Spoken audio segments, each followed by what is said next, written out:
शहर की सबसे ऊंची इमारत द जेनिथ के 50वें फ्लोर पर आरोही शर्मा अपने धूप में नहाते हुए लेंस से मुंबई का एरियल व्यू कैप्चर कर रही थी। उसके हाथों में उसका पुराना विश्वसनीय कैमरा था। आरोही यहाँ एक नए कमर्शियल प्रोजेक्ट के लिए फोटोज खींचने आई थी, जिसके पैसों से उसके छोटे भाई की इंजीनियरिंग की फीस भरनी थी। उसके चेहरे पर हल्की थकान थी, पर आंखों में उसके सपने चमक रहे थे। वो सपने जो उसने अपनी आज़ादी और आत्मसम्मान से कभी समझौता न करने की कसम खाकर देखे थे। आरोही, तुम यहाँ हो?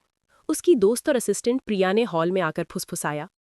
51st floor, private meeting room में रायचंद सर की मीटिंग है और वो गुस्से में आग बबूला हो रहे हैं। उन्होंने कहा है उनके हिस्से की कोई भी चीज उनकी मर्जी के बिना इस बिल्डिंग से बाहर नहीं जानी चाहिए। जल्दी चलो। आरोही को रायचंद सर यानी आदित्य रायचंद के बारे में मालूम था। एक ऐसा नाम जिसे सुनकर बड़े बड़े उद्योगपति भी घबरा जाते थे। वो सिर्फ जिद्दी नहीं, वो जिंदा जिद था। उसका गुस्सा हमेशा ठंडा और खतरनाक होता था। आरोही ने तेजी से अपना सामान समेटा। जाते जाते 50वें फ्लोर के कॉर्नर से उसे 51st फ्लोर के कॉन्फ्रेंस रूम की झलक दिखी। बड़े बड़े कांच की दीवारों से घिरा वो कमरा शक्ति और रहस्य का केंद्र था। तभी उसकी आंखों ने एक ऐसा मंजर देखा जो नहीं देखना चाहिए था। आदित्य रायचंद अपने बड़े काले सूट में गुस्से से कांप रहा था। वो किसी फाइल को फाड़कर हवा में उछाल रहा था। उसकी आंखों में एक ऐसी बेचैनी और दर्द था जो उसके निर्मम चेहरे पर पहली बार आरोही ने देखा था। वो पल उसकी निर्मम जिंदगी का सबसे कमजोर पल था और उसकी तस्वीर हमेशा की तरह अपनी कला के आगे मजबूर हो गई। बिना सोचे आरोही की उंगली शटर बटन पर दब गई। क्लिक! वो आवाज इतनी धीमी थी कि उस ऊंचाई पर सिर्फ आरोही के कान सुन सकते थे, पर जैसे बिजली की तार से करंट गुजरा, आदित्य रायचंद ने अपने सर को झटके से उसी दिशा में घुमाया। आदित्य की तेज और बर्फ जैसी ठंडी निगाहें सीधे आरोही पर पड़ी। उन नजरों में पहले सवाल था, फिर गुस्सा और आखिर में एक अजीब सा कब्जा। उसकी आंखें सीधे आरोही के कैमरा पर टिकी थी। आरोही का दिल जोरों से धड़का। उसे अपनी गलती का एहसास हुआ। ये सिर्फ एक तस्वीर नहीं, ये उसकी निजी कमजोरी थी और इसकी कीमत बहुत बड़ी हो सकती थी। वो झटके से अपना सामान उठाकर लिफ्ट की तरफ दौड़ी। लिफ्ट के दरवाजे बंद होने ही वाले थे कि एक जबरदस्त ताकत ने उन्हें खोल दिया। सामने आदित्य रायचंद खड़ा था। उसके चेहरे पर कोई भाव नहीं था, लेकिन उसकी आंखों की चमक आरोही को डरा रही थी। वो इतनी जल्दी 51st फ्लोर से यहाँ कैसे आ गया? आदित्य ने धीरे से लिफ्ट के अंदर कदम रखा। उसकी महक, महंगी कोलोन और ताकत की महक ने छोटी सी लिफ्ट को भर दिया। आरोही पीछे दीवार से सट गई। आदित्य ने अपनी गहरी ठंडी आवाज में कहा, वो मेमोरी कार्ड। आरोही ने हिम्मत जुटाकर उसकी आंखों में देखा। कौन सा कार्ड सर? मैं तो सिर्फ। नाटक मत करो। आदित्य ने उसकी बात काट दी। उसकी आवाज हल्की थी, पर उसमें एक ऐसी चेतावनी थी जो गूंज रही थी। तुमने मेरी तस्वीर ली है, वो मंजर जो मैंने दुनिया से छुपाया है, वो कार्ड मुझे दो। आरोही ने अपने सीने पर कैमरा कसकर पकड़ लिया। मैं प्रोफेशनल हूँ मिस्टर रायचंद। अगर आपको मेरा काम पसंद नहीं आया तो मैं उन फोटोज को डिलीट कर दूंगी, लेकिन कार्ड मैं किसी को नहीं दे सकती। ये मेरे काम की अमानत है। आदित्य के होठों पर हल्की टेढ़ी मुस्कान आई जो खतरनाक थी। पहली बार कोई मुझे मना कर रहा है। तुम्हें पता भी है तुम किससे बात कर रही हो? मैं आरोही शर्मा हूँ और मैं वो हूँ जो अपनी कला और आज़ादी से कभी समझौता नहीं करती। आरोही ने भी उतनी ही ताकत से जवाब दिया। आज़ादी? आज से तुम्हारी आज़ादी मेरे नाम है। आदित्य ने धीमे से फुसफुसाया। वो कार्ड दो या मैं वो करूंगा जिसके बाद तुम्हारी हर क्लिक सिर्फ मेरी मर्जी से होगी। आरोही ने झटके से पीछे हटना चाहा, पर लिफ्ट का दरवाजा खुल चुका था। आदित्य ने उसे जाने दिया, पर उसकी तेज निगाहें आरोही के भागते हुए चेहरे पर टिकी रहीं। ठीक है, आदित्य ने खुद से कहा, अपनी आंखों में उस पहले पल की कमजोरी की तस्वीर और आरोही की जिद को बसाते हुए। अब देखते हैं, आरोही, तुम्हारी कला, तुम्हारी जिद या मेरी ताकत, जीत तो हमेशा मेरी ही होगी। रात को जब आरोही घर पहुंची तो उसके दरवाजे पर उसे एक बड़ा महंगा एनवलप मिला। उसमें कॉन्ट्रैक्ट था। कॉन्ट्रैक्ट उस नए कमर्शियल प्रोजेक्ट का नहीं था। वो रायचंद इंडस्ट्रीज के लिए 1 साल का एक्सक्लूसिव फोटोग्राफी कॉन्ट्रैक्ट था, जिसकी कीमत इतनी थी कि उसके भाई की पूरी फीस और पिता का आधा कर्ज चुक जाता। लेकिन उस कॉन्ट्रैक्ट की सबसे बड़ी शर्त उसके आखिरी पन्ने पर लिखी थी। इस कॉन्ट्रैक्ट के दौरान आरोही शर्मा हमेशा आदित्य रायचंद की निजी निगाह के नीचे रहेगी हर काम सिर्फ सीईओ की मर्जी से होगा और वो आरोही के लिए किसी भी समय कहीं भी मौजूद होने की मांग कर सकता है। और नीचे छोटे अक्षरों में एक लाइन थी जिसे पढ़कर आरोही का चेहरा सफेद पड़ गया। ये कॉन्ट्रैक्ट आरोही की जिद का जवाब है, जिसे आदित्य रायचंद ने अपनी जिद में बदल दिया है। आरोही ने गुस्से में वो कागज फाड़ना चाहा, पर उसकी माँ की खांसी की आवाज सुनकर वो रुक गई। उसे कर्ज और भाई के सपने याद आए, उसकी आज़ादी या उसका परिवार। दूसरी तरफ आदित्य रायचंद अपने पेंट हाउस की ऊंचाई से शहर की रोशनियों को देख रहा था।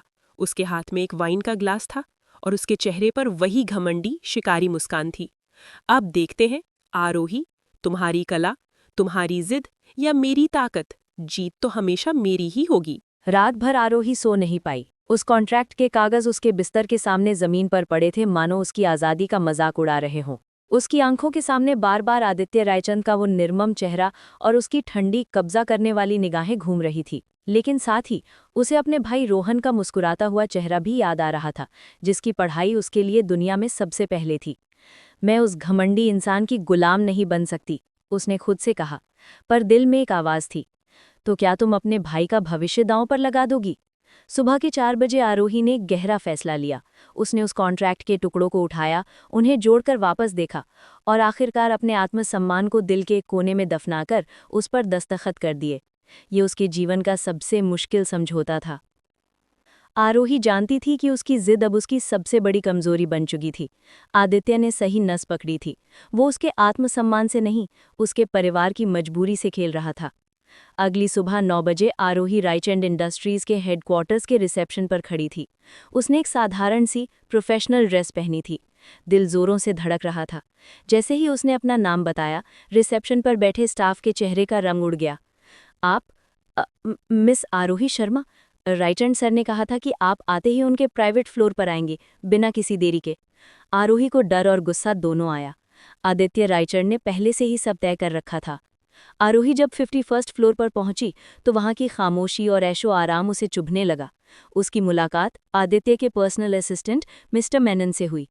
मिस्टर मेनन ने बिना किसी भाव के उससे कहा, मिस शर्मा, सीईओ आपसे ठीक 10 बजे मिलेंगे।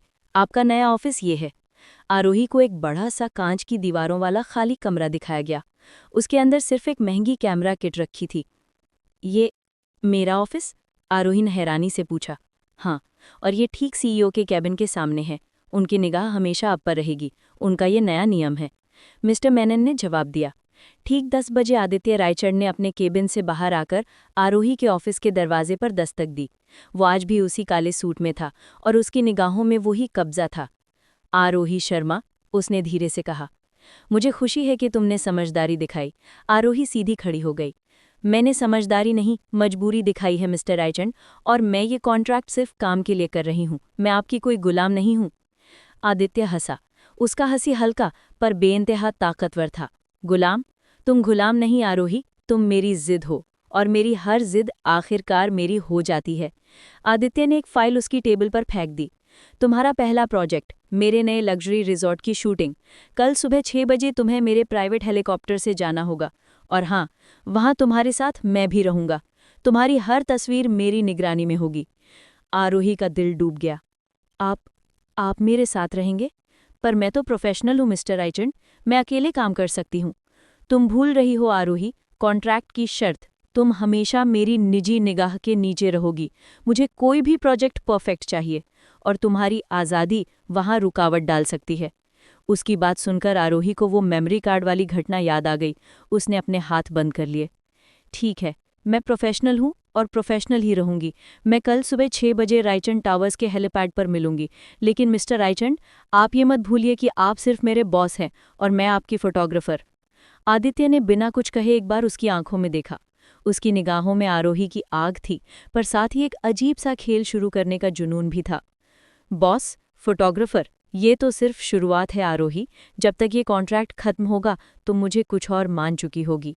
वो पलटकर अपने कैबिन में चला गया और आरोही को उस कांच के पिंजरे में अकेला छोड़ गया, जहां उसकी आज़ादी का सूरज डूब चुका था और उसकी जिंदगी पर आदित्य रायचंद का साया गहरा हो रहा था। अगली सुबह 5:45 आरोही रायचंद टावर्स के हेलीपैड पर खड़ी थी। सर्द हवा उसके चेहरे से टकरा रही थी। उसने प्रोफेशनल ब्लैक टी शर्ट और जीन्स पहनी थी और उसकी कमर पर उसके सभी लेंसेज लटक रहे थे। उसके चेहरे पर थकान थी, पर उसकी आंखों में अब भी वही जिद थी। वो सिर्फ अपना काम करेगी और सीधे घर लौटेगी। ठीक 5:55 बजे आदित्य रायचंद अपने ब्लैक जैकेट और मैचिंग सनग्लासेस में वहां पहुंचा। उसके आने से माहौल में एक अजीब सी शक्ति आ गई।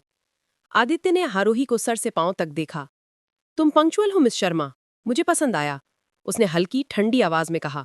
पर याद रखना, ये काम की शुरुआत है, आजादी की नहीं। आरोही ने बिना कोई जवाब दिए सिर्फ सिर झुका दिया। वो जानती थी कि उसकी हर बात पर आदित्य उसे नीचा दिखाने की कोशिश करेगा। वो दोनों प्राइवेट हेलीकॉप्टर में बैठे। आरोही को लगा था कि वो एक कॉर्नर सीट ले लेगी, पर आदित्य के असिस्टेंट ने उसे सीधे आदित्य के बगल वाली सीट दे दी। दोनों के बीच सिर्फ कुछ इंच की दूरी थी। हेलीकॉप्टर की आवाज शुरू हुई। आदित्य ने अपने सर के ऊपर का हेडफोन उठाया और आरोही की तरफ झुका। तुम शांत हो आरोही, कल तो बहुत गुस्से में थी।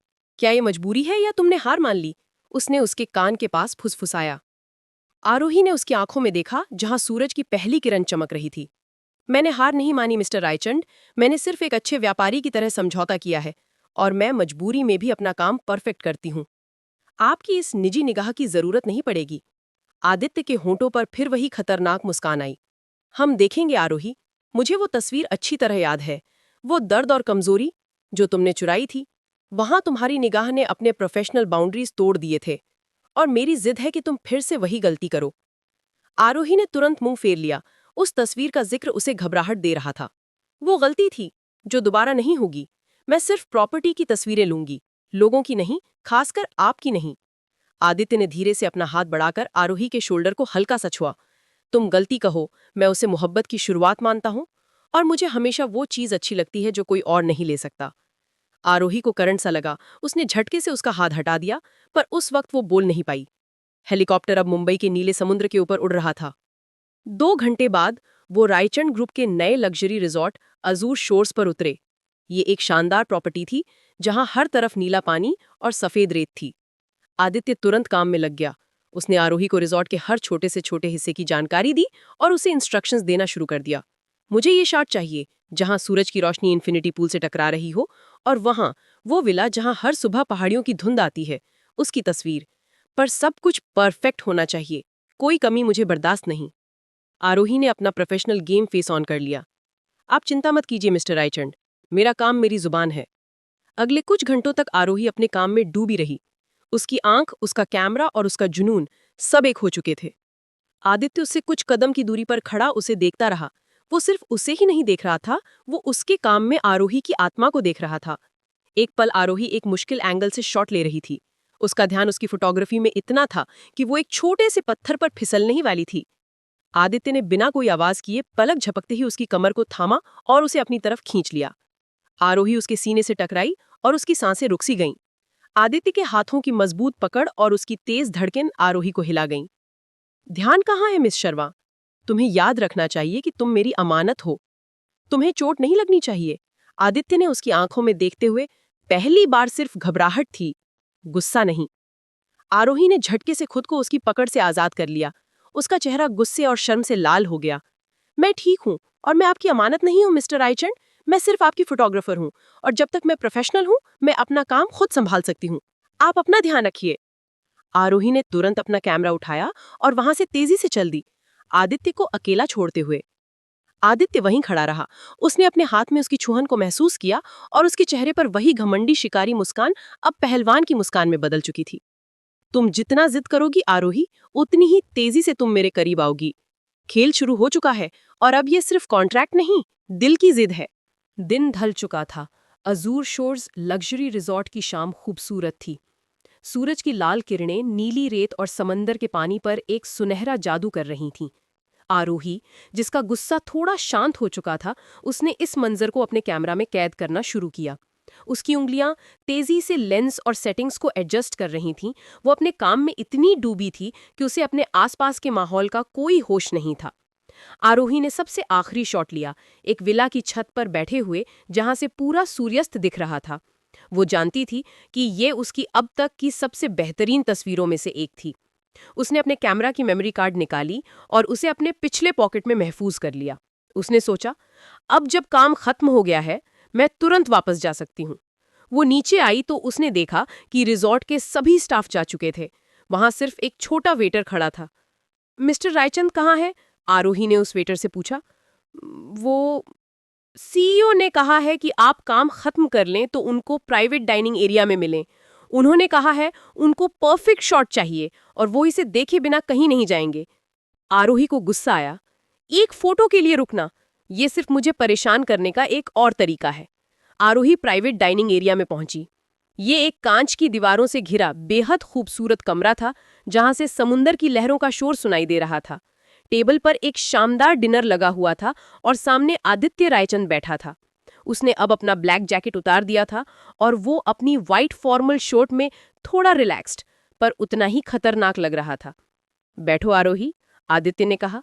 उसके चेहरे पर हल्की मुस्कान थी, जिसमें एक अजीब सा आकर्षण था। तुमने इतनी मेहनत की है, डिनर तो बनता है। मैंने काम कर लिया है मिस्टर रायचंद, आरोही ने सीधे खड़े होते हुए कहा। मुझे बस आपकी तस्वीरें देखने की इजाजत चाहिए ताकि मैं वापस जा सकूं। जल्दी क्या है? आदित्य ने वाइन का ग्लास उठाते हुए पूछा। क्या तुम मेरे साथ एक रात भी नहीं गुजार सकती? या तुम्हें डर लग रहा है कि मैं अपनी जिद पूरी कर लूंगा? आरोही गुस्से से कांप गई। आप हमेशा इस तरह की घटिया बातें क्यों करते हैं? मैं यहाँ काम करने आई हूँ, आपके टॉन्ट सुनने नहीं। आदित्य खड़ा हुआ। वो धीरे धीरे आरोही के करीब आया। उसके हर कदम से आरोही का दिल जोरों से धड़क रहा था। मैं इसलिए घटिया बातें करता हूं आरोही, क्योंकि जब तुम मुझसे गुस्सा होती हो, तुम्हारी आंखों में वो आग आती है और वो आग मुझे तुम्हारे करीब लाती है। तुम्हारी जिद, तुम्हारी नफरत, वो मेरी मोहब्बत का पहला कदम है। आदित्य ने अपना हाथ बढ़ाया और आरोही के गाल को हल्का सा छूने की कोशिश की। आरोही ने झटके से अपना सिर पीछे कर लिया। हिम्मत मत कीजिए मिस्टर रायचंद, मैं आपकी प्रॉपर्टी नहीं हूं कि आप जब चाहें जहां चाहें मुझे छू लें। उसकी बात सुनकर आदित्य की आंखों में आग भर गई। उसकी मुस्कान गायब हो गई। उसकी आवाज एकदम सख्त हो गई। प्रॉपर्टी? ठीक है। उसने आरोही की कलाई को मजबूती से पकड़ लिया। उसकी पकड़ इतनी तेज थी कि आरोही दर्द से कराह उठी। छोड़ो मुझे! आरोही चीखी। उसकी आंखों में आंसू आ गए। ये आप क्या कर रहे हैं? ये जबरदस्ती है। जबरदस्ती? आदित्य ने उसे धीरे से दीवार से सटा दिया। उसके चेहरे के बेहद करीब झुककर उसकी सांसों से टकराते हुए उसने कहा, हाँ, और जब ये जिद मोहब्बत में बदल जाएगी, तब तुम खुद मेरे पास आने की जिद करोगी। तब तक? आदित्य ने उसे जोर से अपनी बाहों में खींच लिया। उसकी बाहों की गर्मी और उसकी मजबूत पकड़ आरोही को तोड़ रही थी। तुम सिर्फ मेरी हो आरोही, तुम्हारा हर दर्द, तुम्हारा हर गुस्सा और तुम्हारी हर सांस। ये कॉन्ट्रैक्ट सिर्फ एक बहाना है। तुम तो उसी दिन मेरी हो गई थी, जिस दिन तुमने वो तस्वीर ली थी। आदित्य ने उसकी गर्दन के पास फुसफुसाया। आरोही बिल्कुल सुन्न हो गई। उसके दिल में नफरत थी, पर आदित्य की बाहों की मजबूती और उसकी गहरी आवाज ने उसकी बहादुरी को पल भर के लिए रोक दिया। उसने पूरी ताकत से उसे धक्का दिया और अपनी कलाई छुड़वाकर वहां से भाग खड़ी हुई। उसकी आंखों से आंसू बह रहे थे। आरोही तेजी से रिजॉर्ट के लॉन में दौड़ी, जहां समुंदर की ठंडी हवा चल रही थी। उसने खुद को एक छतरी के नीचे छुपा लिया और रोने लगी। पीछे खड़ा आदित्य उसकी तरफ देख रहा था। उसका गुस्सा अभी भी था, पर उसकी आंखों में नर्म परछाइयां थी। उसने अपने हाथ की कलाई देखी, जहां अब भी आरोही की नरम छुहन थी। तुम भागोगी आरोही, पर तुम्हारी नफरत ही तुम्हें मेरे पास लाएगी, उसने धीरे से कहा, और उसकी आंखों में एक नया गहरा जुनून चमक उठा। अगली सुबह आरोही जब रायचंद टावर्स के हेलीपैड से उतरी, तो वो अंदर से पूरी तरह टूट चुकी थी। रात भर रिजॉर्ट में उसने खुद को आदित्य रायचंद से दूर एक कमरे में बंद रखा था। वो जानती थी कि उसने उसके आत्मसम्मान को चोट पहुंचाई है, पर उसकी मजबूरी उसे गुस्से के सामने चुप करा रही थी। जैसे ही वो टावर से निकलकर अपनी स्कूटी के पास पहुंची, उसने देखा कि उसकी स्कूटी के बगल में एक चमचमाती काली ऑडी खड़ी थी और उसके बगल में मिस्टर मेनन, आदित्य रायचंद का पर्सनल असिस्टेंट, खड़ा था। मिस शर्मा, मिस्टर मेनन ने धीरे से कहा, सीईओ ने कहा है कि आप अब इस ऑडी से ट्रैवल करेंगी और आपकी स्कूटी बेच दी गई है। आरोही हैरान रह गई। ये क्या बकवास है? किसने बेच दी? और मेरे पास मेरी खुद की गाड़ी है, मुझे आपकी ऑडी नहीं चाहिए। सीईओ का ऑर्डर है, मिस्टर मेनन ने बिना किसी भाव के जवाब दिया। उन्होंने कहा है कि अब आप एक हाई प्रोफाइल फोटोग्राफर हैं और उनकी कंपनी में है। आपका ट्रांसपोर्ट उनके स्टैंडर्ड का होना चाहिए। आरोही गुस्से से कांप गई। उसने झटके से अपना फोन निकाला और आदित्य को कॉल किया। आदित्य ने तुरंत कॉल उठा लिया। उसकी गहरी आवाज आई, मैं जानता हूं तुम गुस्से में हो आरोही, पर तुम मेरी प्रॉपर्टी हो और मैं नहीं चाहता कि मेरी प्रॉपर्टी सस्ते टू व्हीलर पर ट्रैवल करे। मैं आपकी प्रॉपर्टी नहीं हूं और मेरी स्कूटी मेरा आत्मसम्मान थी।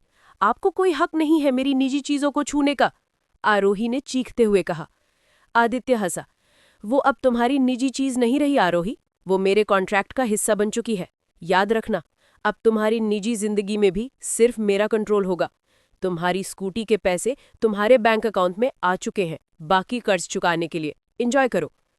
उसने तुरंत फोन कट कर दिया। आरोही अपने गुस्से में लाचार खड़ी रह गई। उसे गुस्सा था कि आदित्य ने उसकी आजादी का हर छोटा रास्ता बंद कर दिया था। मजबूरन आरोही उस ऑडी में बैठी। जब वो अपने छोटे से घर के पास पहुंची तो उसके पड़ोसी उस ऑडी को देखकर हैरान थे। उसका दिल डर और शर्म से भर गया। घर में उसकी माँ और छोटा भाई रोहन थे। रोहन उस ऑडी को देखकर बहुत खुश हुआ। आरोही दीदी, ये तो वही गाड़ी है ना जो रायचंद सर चलाते हैं। क्या तुम अब इतना बड़ा काम कर रही हो? रोहन ने उत्साह से पूछा। हाँ रोहन, बड़ा काम है, पर तुम चिंता मत करो, मैं हमेशा तुम्हारी दीदी ही रहूंगी। शाम को जब आरोही अपने भाई को पढ़ा रही थी, तभी घर के दरवाजे पर दस्तक हुई। दरवाजा खोला तो आरोही ने देखा कि सामने आदित्य रायचंद खड़ा था।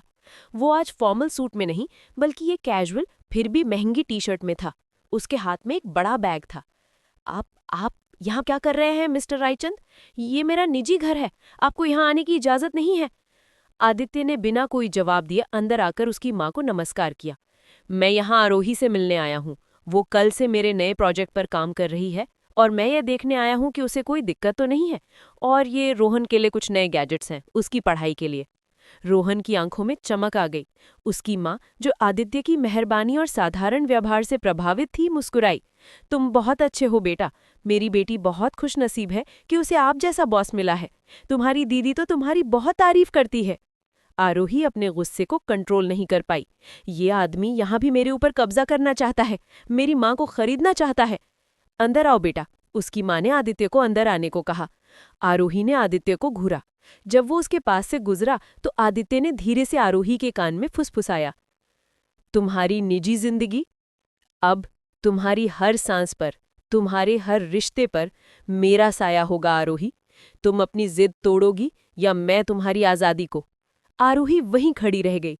आदित्य रायचंद ने उसकी निजी दहलीज को भी तोड़ दिया था। उसे डर था कि अब वो उसके परिवार के सामने उससे क्या करवाएगा। उसकी नफरत अब आदित्य की जुनून के सामने लाचार होती जा रही थी। आदित्य रायचंद लगभग 1 घंटा आरोही के घर पर रुका। उसने आरोही की माँ से इतनी नर्म और खुशमिजाज तरीके से बात की कि वो उसके लिए बेटा बन गया। उसने रोहन से उसकी पढ़ाई के बारे में जाना और उसे इंजीनियरिंग के लिए कुछ किताबें और एक नया लैपटॉप तोहफे में दिया। रोहन और उसकी माँ की आंखों में खुशी देखकर आरोही का दिल पिघलने लगा। उसका गुस्सा कम हो रहा था, पर उसकी जिद अभी भी बरकरार थी। जब आदित्य जाने लगा तो आरोही उसे दरवाजे तक छोड़ने आई। आप ये सब क्यों कर रहे हैं मिस्टर रायचंद? आरोही ने धीमे पर दर्द भरी आवाज में पूछा। आप मेरे परिवार को खरीदकर मुझे मजबूर करना चाहते हैं ताकि मैं आपकी जिद मान लूं? आदित्य पलटा। उसकी आंखों में अब वो ठंडा घमंड नहीं, बल्कि एक अजीब सी बेचैनी थी। मैं तुम्हें खरीद नहीं रहा हूं आरोही, उसने फुसफुसाया।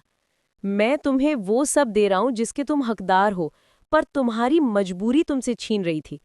और तुम्हारी खुशी देखकर मुझे पहली बार लगा कि मैं कुछ अच्छा कर रहा हूं। शायद मैं मोहब्बत करना सीख रहा हूं। आरोही ने उसकी आंखों में देखा। सच में उसकी आंखों में आज एक अलग नरमी थी। उसका दिल पहली बार आदित्य के उस नर्म रूप को पहचान रहा था जिसे उसने रिजॉर्ट में देखने से इनकार कर दिया था। मोहब्बत ऐसे नहीं होती मिस्टर रायचंद, उसने कहा।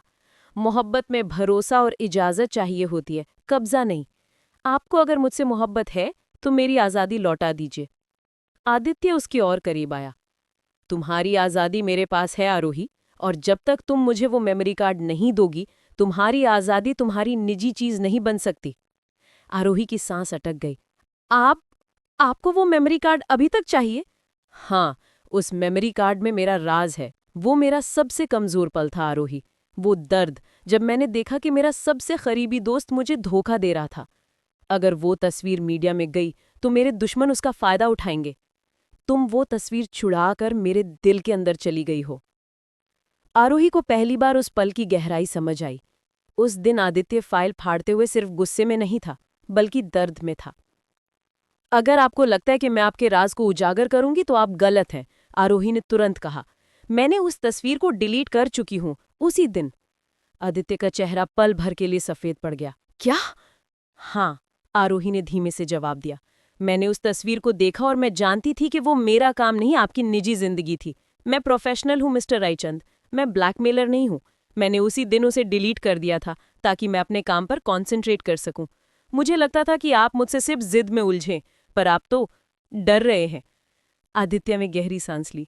उसकी आंखों में अब गुस्सा नहीं, बल्कि एक अजीब सा पछतावा और खलाइमी थी। तुमने डिलीट कर दी? हाँ, और आपने बिना जाने मेरे आत्मसम्मान को इतनी चोट पहुंचाई। मेरी स्कूटी, ये कॉन्ट्रैक्ट, सब कुछ। आरोही की आंखों में आंसू आ गए। आपको कोई हक नहीं था। आदित्य ने अपना सर झुका गया। पहली बार रायचंद ग्रुप का निर्मम सीईओ आरोही के सामने हार चुका था, उसकी ईमान के सामने। मुझे माफ कर दो आरोही। मुझे लगता था कि मेरी हर जिद सिर्फ पाकर पूरी होती है, पर तुम्हारी जिद तो खोकर पूरी हुई। मैंने गलती की। मैं तुम्हें वो सब वापस दूंगा, बस अब तुम मेरे साथ रह जाओ। आरोही उसे ऐसे टूटा हुआ देखकर हैरान थी। मैं आपकी रह चुकी हूं मिस्टर रायचंद, कॉन्ट्रैक्ट की वजह से, पर अब सवाल ये है कि क्या आप मेरी आज़ादी, मेरा भरोसा वापस जीत पाएंगे? आदित्य ने अपना सर उठाया। उसकी आंखों में जुनून था, पर अब जज्बात भी थे। मैं जीतूंगा आरोही, मैं तुम्हारा भरोसा जीतूंगा, और मैं तुम्हारी मोहब्बत भी जीतूंगा। जिद से नहीं, सच्चाई से। वो वहां से चल दिया। आरोही उसे जाते हुए देखती रही। उस रात उसके दिल से नफरत का एक बड़ा हिस्सा दूर हो गया था और उसकी जगह एक अजीब सी बेचैनी ने ले ली थी। अगले दिन आरोही रायचंद इंडस्ट्रीज पहुंची तो वो तैयार थी एक नई जंग के लिए। उसकी एक्सपेक्टेशंस थीं कि आदित्य रायचंद अब भी उसे ताने मारेगा या फिर वो नए तरीके से उसे कंट्रोल करने की कोशिश करेगा। पर जो हुआ वो उसकी सोच से बिल्कुल अलग था। उसके ऑफिस की टेबल पर एक छोटा सा नोट पड़ा था जहां लिखा था, आरोही, तुम्हारी स्कूटी वापस आ चुकी है, उस जगह पर जहां वो हमेशा होती थी, और तुम्हारी नुशी के लिए एक नया लेंस भी है। मैं तुमसे कुछ देर में मिलूंगा। AR। आरोही ने जब रायचंद टावर्स के पार्किंग में जाकर देखा तो उसकी स्कूटी वहां खड़ी थी। वो चमक रही थी, मानो उसे नए सिरे से पेंट किया गया हो। उसके मन में पहली बार आदित्य के लिए नफरत की जगह हैरानी ने ले ली। ठीक 11 बजे आदित्य आरोही के कैबिन में आया। वो आज भी उसी सख्त सूट में था, पर उसकी आंखों में वही सच्चाई थी जो उसने कल रात दिखाई थी। मिस शर्मा, उसने धीरे से कहा, मैं कल के लिए शर्मिंदा हूं। मेरी जिद ने तुम्हें चोट पहुंचाई। तुम्हारी स्कूटी तुम्हारी आज़ादी की निशानी है और मुझे उसे वापस करने में कोई शर्म नहीं है। आरोही चुप थी। उसकी जुबान से कोई लफ्ज नहीं निकल रहा था। और वो कॉन्ट्रैक्ट। आदित्य ने आगे बढ़कर उसकी टेबल पर एक नया डॉक्यूमेंट रखा। पिछला कॉन्ट्रैक्ट अब रद्द है, ये नया कॉन्ट्रैक्ट है। आरोही ने उसे उठाया और पढ़ना शुरू किया। नए कॉन्ट्रैक्ट में रोहन की पढ़ाई का सारा खर्चा रायचंद इंडस्ट्रीज उठाएगी, पर उसकी आज़ादी से जुड़ी सारी शर्तें, जैसे कि निजी निगाह के नीचे रहना, नीचे ट्रांसपोर्ट से आना जाना और सिर्फ उसकी मर्जी से तस्वीर लेना, सब हटा दिए गए थे। आरोही की आंखों में आंसू आ गए। ये वही काम था जिसके लिए वो हमेशा से तैयार थी, बिना किसी जिद और बंदिश के। ये आप क्यों कर रहे हैं मिस्टर रायचंद? उसने भीगी आवाज में पूछा। आप तो अपनी जिद के लिए जाने जाते हैं। मेरी जिद अब बदल चुकी है आरोही। अब मेरी जिद ये है कि मैं तुम्हारा भरोसा जीतूंगा। मैं जानता हूं कि मोहब्बत जबरदस्ती नहीं होती। मैं चाहता हूं कि तुम मुझे वो मोहब्बत दो जो तुम्हारा दिल देगा, मजबूरी से नहीं। उसने अपना हाथ बढ़ाया और आरोही के हाथ को हल्के से छूते हुए कहा, तुमने मेरा सबसे गहरा राज रखकर मुझे बता दिया कि तुम कितनी साफ दिल हो, और मैं तुम्हें उस ईमान के लिए सजा नहीं दे सकता। मैं तुम्हें इज्जत दूंगा आरोही। उसके नर्म अल्फाज आरोही के दिल की दीवारों को धीरे धीरे तोड़ रहे थे। हमारा अगला प्रोजेक्ट, आदित्य ने नए कॉन्ट्रैक्ट पर दस्तखत करते हुए कहा, हमें 2 हफ्तों के लिए स्विट्जरलैंड जाना है। रिजॉर्ट की तस्वीरें तो हो गई हैं, अब नए वॉच कलेक्शन की शूटिंग है, और ये पूरा ट्रिप तुम्हारी मर्जी से होगा। आरोही ने हिम्मत जुटाकर पूछा, और क्या आप मेरे साथ चलेंगे? मैं चलूंगा, आदित्य ने मुस्कुराते हुए कहा, पर उसकी मुस्कान में अब सख्ती नहीं, एक नर्म चाहत थी। पर सिर्फ एक बॉस की तरह और एक दोस्त की तरह, अगर तुम इजाजत दो तो। मैं तुम्हें कोई फोर्स नहीं करूंगा। आरोही ने चुपचाप नए कॉन्ट्रैक्ट पर दस्तखत कर दिए। इस बार उसके दिल में कोई दुख नहीं था, बल्कि एक नया एहसास था। उसे लगा कि आदित्य रायचंद वो नहीं है जो वो दिखता है। उसके अंदर भी एक इंसानियत है जो उसकी मोहब्बत के लिए बाहर आना चाहती है। स्विट्जरलैंड की ट्रिप का जिक्र सुनकर आरोही को थोड़ी खुशी भी हुई। ये उसका सपना था। एक आखिरी बात मिस्टर रायचंद, आरोही ने अपना कैमरा उठाते हुए कहा। आपने कहा था कि आपकी हर जिद पूरी होती है, तो याद रखिए अब मेरी भी एक जिद है, और वो है आपको बदलना। मैं आपको सिखाऊंगी कि मोहब्बत हासिल करना नहीं, एहसास करना होता है। आदित्य उठा और उसकी आंखों में देखा। तुम्हारी जिद मेरी जिद से बड़ी है आरोही, और मैं तुम्हारी जिद के लिए बदलने को तैयार हूं। ये मेरी मोहब्बत का पहला कदम है। आदित्य ने बिना कोई और बात किए वहां से चल दिया। आरोही वहां खड़ी अपने नए लेंस और नए कॉन्ट्रैक्ट को देख रही थी। उसकी जिंदगी अभी भी आदित्य रायचंद के नाम थी, पर अब मजबूरी से नहीं, बल्कि एक अजीब से जज्बात से बंधी थी। अगला मैदान स्विट्जरलैंड में था, जहां ये नया रिश्ता आग और बर्फ की तरह शुरू होने वाला था। स्विट्जरलैंड की बर्फ से ढकी वादियां रायचंद ग्रुप के नए वॉच कलेक्शन की शूटिंग के लिए एक आदर्श यानी आइडियल स्थान थे। आरोही ने जब सुबह अपनी होटल की खिड़की से बाहर देखा तो उसके चेहरे पर हल्की मुस्कान आ गई। ये उसका सपना था और आज वो यहाँ थी, बिना किसी मजबूरी के। आदित्य और आरोही दोनों अलग अलग स्वीट्स में थे। सुबह ब्रेकफास्ट के लिए जब आरोही डाइनिंग हॉल में पहुंची तो आदित्य पहले से ही वहां उसका इंतजार कर रहा था। उसने उसके लिए कॉफी और उसका पसंदीदा ऑमलेट ऑर्डर कर रखा था। Good morning miss Sharma, Aditya ने नर्म आवाज में कहा। उसकी आंखों में अब वही गहराई थी, पर उसमें अब कंट्रोल से ज्यादा चाहत थी। गुड मॉर्निंग मिस्टर रायचंद, आरोही ने धीरे से जवाब दिया। आप इतनी चिंता क्यों कर रहे हैं? मैं खुद ऑर्डर कर सकती थी। चिंता नहीं आरोही, ये ख्याल है। तुम्हारी जिद थी कि मैं बदलूं, और बदलाव हमेशा छोटे कदमों से ही शुरू होता है। पहले 2 दिन शूटिंग बहुत प्रोफेशनल रही। आदित्य सिर्फ एक बॉस की तरह इंस्ट्रक्शंस देता, पर अब उसकी निगाहों में सिर्फ काम की परफेक्शन थी, आरोही के आज़ादी पर कब्जा नहीं। आरोही का जुनून उसके काम में दिख रहा था। वो पहाड़ियों पर चढ़कर नंगे हाथों से बर्फ में शॉट्स ले रही थी। उसका कैमरा बर्फ और घड़ियों के डिजाइन को इतनी खूबसूरती से जोड़ रहा था कि आदित्य भी उसकी कला का कायल हो गया। एक दोपहर जब आरोही एक मुश्किल शॉट लेने के बाद थककर जमीन पर बैठ गई तो आदित्य उसके पास आया। उसके हाथ में एक गर्म चॉकलेट का कप था। ये लो, उसने कहा। तुम एक मशीन नहीं हो आरोही, ब्रेक लो, तुम्हारा काम परफेक्ट है। आरोही ने हैरानी से उसे देखा। आपने पहली बार कहा कि मेरा काम परफेक्ट है और आप मेरे लिए गर्म चॉकलेट लाए हैं? आदित्य ने मुस्कुराकर उसके बगल में बैठ गया। हाँ, और ये पहली बार है कि मैं किसी के लिए खुद अपने हाथों से कॉफी या चॉकलेट बनाकर लाया हूँ। तुम मुझे बदल रही हो आरोही, मेरी जिद अब तुम्हें खुश देखने की हो गई है। आरोही का दिल जोरों से धड़का। उसकी आंखों में अब तक जो गुस्सा था वो नरमी में बदल रहा था। उसके हाथ की ठंडक आदित्य के लाए हुए गर्म कप से मिट रही थी। आप ऐसे हैं तो लोग आपसे नफरत क्यों करते हैं आदित्य? आरोही ने धीरे से पूछा। आदित्य की आंखों में फिर वही पुराना दर्द उतर आया। लोग मुझसे डरते हैं आरोही, नफरत नहीं। उन्हें लगता है कि मैं हमेशा उनकी चीजें छीन लूंगा, मैं हमेशा उनकी गलती ढूंढूंगा।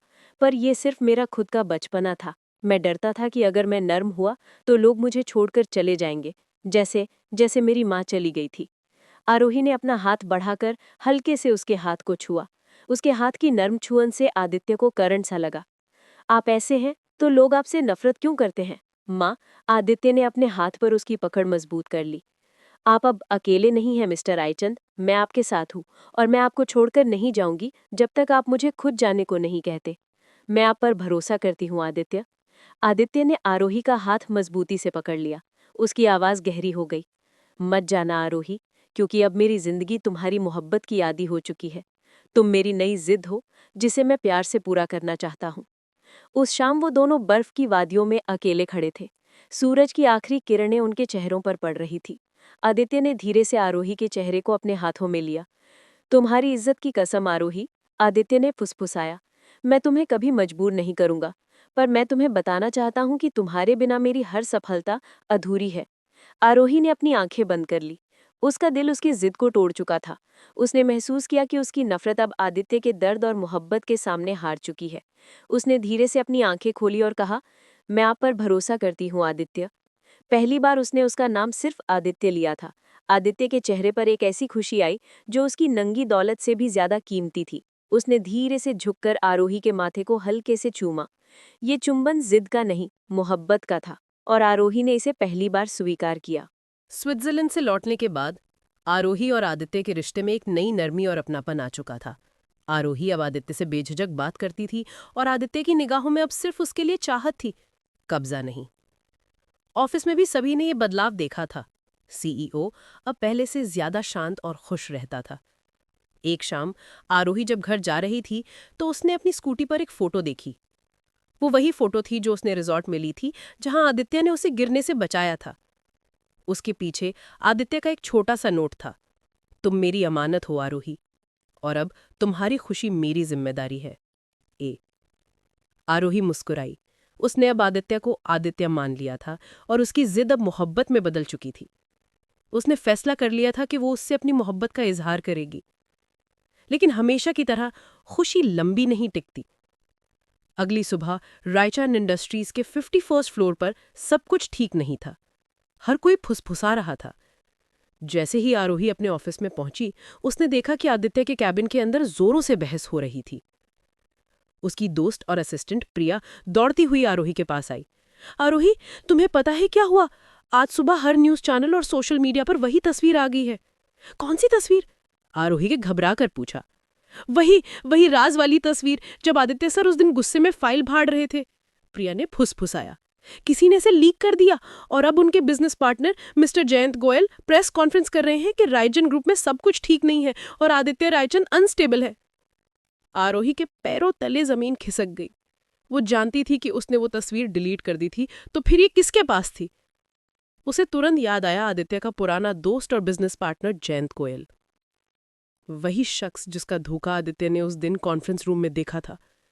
उसे लगा कि जयंत ने उसकी फाइल से तस्वीर चुरा ली होगी या फिर आरोही के सिस्टम से। उसने तुरंत आदित्य के कैबिन की तरफ दौड़ लगा दी। अंदर आदित्य रायचंद अपने गुस्से की चोटी पर था। उसका चेहरा बर्फ जैसा सफेद और आंखें लाल थीं। उसने जयंत गोयल की न्यूज कॉन्फ्रेंस को अपनी बड़ी स्क्रीन पर चलाया हुआ था। मैं तुम्हें छोड़ूंगा नहीं जयंत, आदित्य गरजा। आदित्य, आरोही ने उससे आवाज दी। आदित्य पलटा। उसकी आंखों में मोहब्बत नहीं, सिर्फ अपमान और दर्द था। तुम यहां क्या कर रही हो आरोही? उसने ठंडी आवाज में पूछा। तुम्हें तो काम करना चाहिए, या फिर तुम यहां मुझे टूटता देखने आई हो? मैं जानती हूं ये किसने किया होगा आदित्य। ये जयंत गोयल ने किया है। वो आपका राज चुराना चाहता था। मैं उस दिन जब मैं फोटोज ले रही थी तो हो सकता है कि मेरे कैमरा से नहीं बल्कि उसने। रुको, आदित्य ने उसकी बात काट दी। उसकी आवाज इतनी सख्त थी कि आरोही कांप गई। तुमने कहा था कि तुमने वो फोटो डिलीट कर दी थी? हाँ, मैंने की थी। आदित्य ने एक पैकेट उसकी तरफ फेंका। वो वही मेमोरी कार्ड था जो आरोही ने रिजॉर्ट में पिछले पॉकेट में रखा था। ये कार्ड मेरे ऑफिस में मिला। इसमें तुम्हारी सारी फोटोज थीं, और वो राज वाली फोटो भी। तुमने कहा था तुमने डिलीट कर दी थी। तुमने मेरे भरोसे को तोड़ा आरोही। तुमने मेरी कमजोरी को दुनिया के सामने लाने की कोशिश की। आरोही की आंखों में आंसू आ गए। मैंने डिलीट की थी। किसी ने चुरा कर इसे इसमें वापस डाल दिया होगा। मैं कसम खाती हूं आदित्य, मैंने आपको धोखा नहीं दिया। आदित्य हंसा, पर उसकी हंसी में सिर्फ दर्द था। पहली बार मैं किसी पर भरोसा करना सीख रहा था आरोही। मैंने तुम्हारी जिद के सामने अपनी जिद छोड़ी। मैंने तुम्हारे लिए अपने आप को बदला, और तुमने मुझे वही दिया जिसका मुझे डर था। तुमने भी मुझे छोड़ दिया, मेरे राज को उजागर करके। मैं ऐसी नहीं हूं आदित्य। स्विट्जरलैंड में जो था वो सब सच था। सच्चाई? आदित्य ने धीरे से उसके करीब आकर कहा।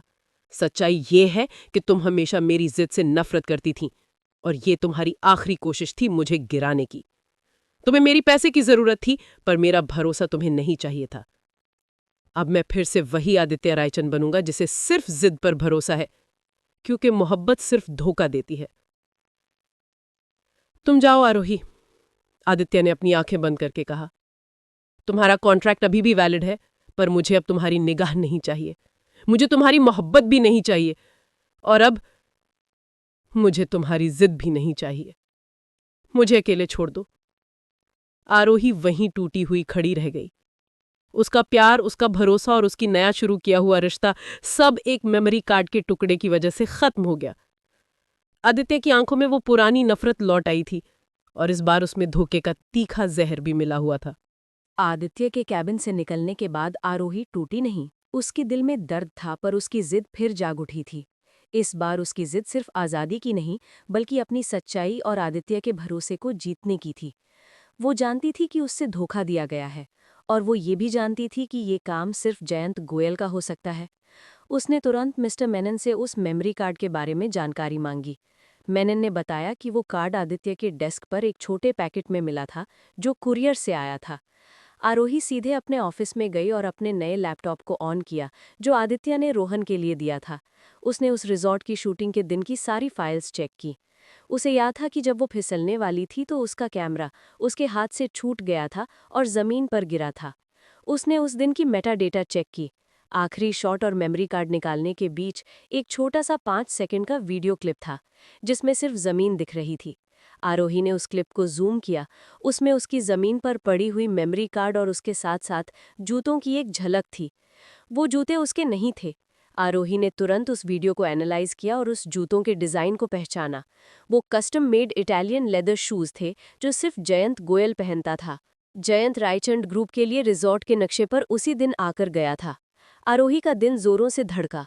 जयंत ने उस दिन उसके फिसलने के बाद उसके बगल में गिरा हुआ कार्ड चुरा लिया था और उसमें वो लीक्ड फोटो डालकर वापस आदित्य के पास भेज दिया था, आरोही को फंसाने के लिए।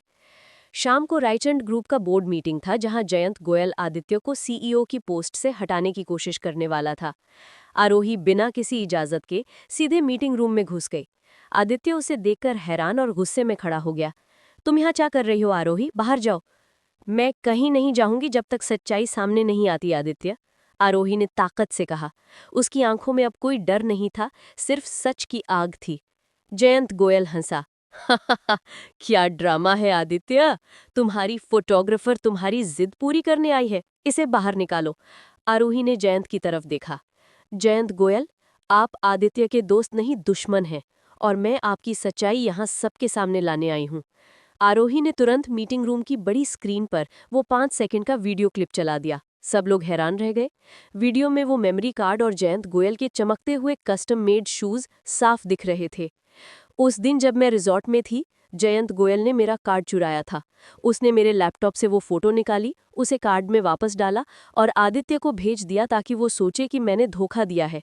वो चाहता था कि मैं आदित्य का भरोसा तोड़ दूं ताकि वो अकेले पड़ जाए और जयंत उसकी कंपनी छीन ले। मीटिंग रूम में सन्नाटा छा गया। जयंत गोयल का चेहरा पीला पड़ गया। झूठ, ये सब झूठ है, जयंत चीखा। झूठ। आदित्य ने पलटकर जयंत की तरफ देखा। उसकी आंखों में अब दर्द नहीं, बदले की आग थी। तुम्हारी हर हरकत मुझे पहले से पता थी जयंत। मैंने तुम्हें एक मौका दिया था सुधरने का, पर तुम्हारी लालच ने तुम्हें तोड़ दिया और तुमने आरोही को इस्तेमाल किया, वो इंसान जिसने पहली बार मुझ पर भरोसा करना सिखाया। आदित्य ने तुरंत सिक्योरिटी को कॉल किया और जयंत को बाहर निकलवा दिया। जब मीटिंग रूम खाली हो गया तो आरोही और आदित्य वहां खड़े थे। आदित्य ने धीरे से आरोही की तरफ देखा। उसकी आंखों में बेइंतहा प्यार और शर्मिंदगी थी।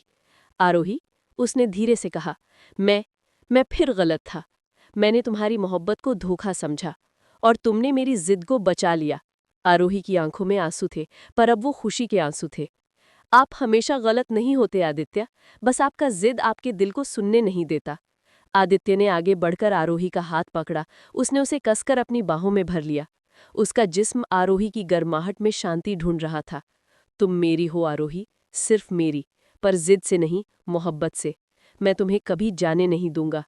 आदित्य पीछे हटा और उसने अपनी जेब से एक छोटा सा वेलवेट का डिब्बा निकाला। उसमें एक हीरे की अंगूठी थी। तुमने मेरी जिंदगी को मुकम्मल किया है आरोही, आदित्य ने घुटनों के बल बैठकर कहा। क्या तुम मेरी सहजीवन साथी बनोगी? क्या तुम मुझे सिखाओगी कि जिंदगी सिर्फ पाने का नाम नहीं, मोहब्बत का भी है? आरोही की आंखों से आंसू बह निकले। उसकी जिद उसकी मोहब्बत के सामने हार चुकी थी। उसने हाँ कह दिया। आदित्य ने उसे उठाया और उसकी उंगली में अंगूठी पहना दी। इस पल दो जिद वाले दिल एक हो गए। एक वो जिसने छीन कर पाना चाहा और दूसरा वो जिसने आज़ादी के लिए लड़ा। और आखिर में मोहब्बत ने दोनों को जीत लिया। स्टोरी अगर पसंद आए तो लाइक एंड सब्सक्राइब करना ना भूलें। जल्दी मिलते हैं एक नई स्टोरी के साथ। जब तक के लिए बाय बाय।